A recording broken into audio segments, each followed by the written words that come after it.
Caméras allumées, logiciels espions, GPS, capteurs divers et variés. Le développement du télétravail lié à la crise Covid a entraîné une augmentation de la cybersurveillance des salariés grâce à toutes sortes d'équipements et de logiciels. Alors où en sommes-nous aujourd'hui ? Le journaliste Jacques Hainaut a enquêté pour le média Les Échos et le résultat de son enquête est édifiant.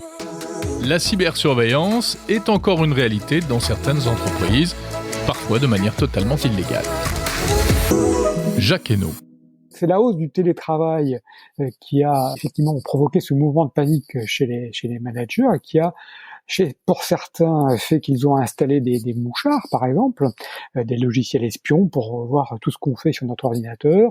D'autres avaient tout simplement, et c'est arrivé en France, tout simplement demandé à leurs collaborateurs de laisser allumer, la caméra de leur ordinateur en permanence pour s'assurer qu'ils étaient tout le temps au travail.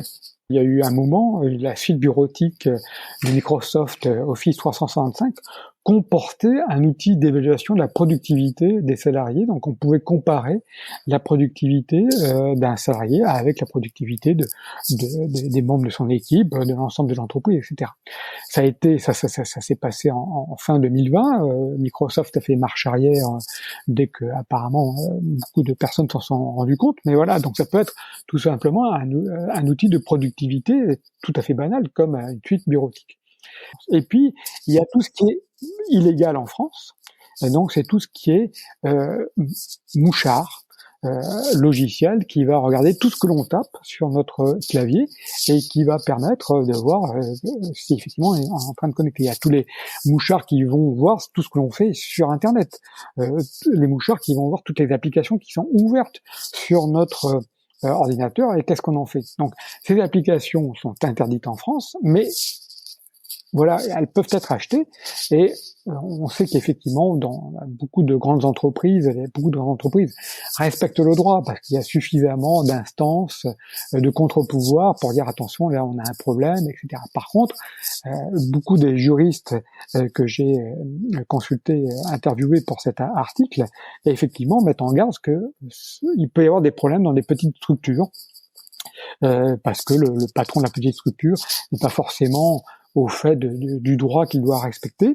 Et effectivement, la plupart des plaintes, ou en tout cas des demandes d'informations qui ont été communiquées à la CNIL sur ce problème de surveillance des salariés grâce aux outils numériques, proviennent de salariés qui travaillent dans les petites structures. Et alors justement, que dit la CNIL ?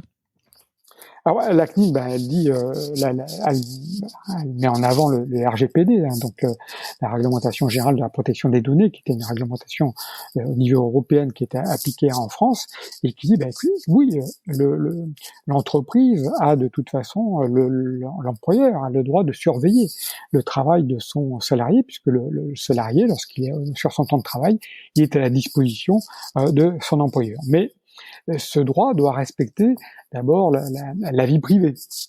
Est-ce que si effectivement je demande à un salarié de mettre en place une caméra peut-être chez lui, cette caméra, si c'est chez lui, elle va capter les mouvements peut-être de sa femme, du conjoint, des enfants, etc. Donc là, il y a atteinte à la vie privée. Et puis il y a aussi bien sûr le respect de la proportionnalité. Lorsqu'on met en place un système de surveillance, un outil informatique de surveillance, il doit être proportionnel à la finalité rechercher. On ne peut pas, par exemple, utiliser le GPS des téléphones professionnels mis à la disposition des salariés pour les fliquer en permanence. On peut éventuellement utiliser ce téléphone pour essayer le GPS de ce téléphone pour essayer de le retrouver s'il est volé, perdu, etc. Dans certains cas très précis, ça peut être utilisé. Par exemple, lorsque un ascensoriste reçoit un appel, il y a un problème sur un ascenseur, une panne avec une personne qui est bloquée dans une cabine, l'ascensoriste, effectivement, à ce moment-là, a le droit d'utiliser le GPS des téléphones de ses salariés. Encore une fois, c'est des téléphones qu'il met à la disposition de ses salariés pour savoir qui est le technicien le plus proche et donc susceptible d'intervenir le plus rapidement sur cette panne. Là, il y a proportionnalité. Jacques Hainaut, quels sont les recours éventuellement d'un salarié qui estime qu'il est cybersurveillé, on va dire ? Le recours le plus simple, c'est de saisir effectivement les syndicats, les représentants du personnel. Hein. Donc les syndicats, et en particulier les syndicats des cadres, sont extrêmement vigilants au respect de ce droit. Il y a toute une formation qui est mise en place maintenant dans ces syndicats. Donc saisir bien sûr les syndicats qui vont pouvoir l'aider, saisir parfois aussi saisir la DRH qui doit faire respecter le droit concernant bien sûr la gestion des ressources humaines, concernant le personnel, saisir la CNIL.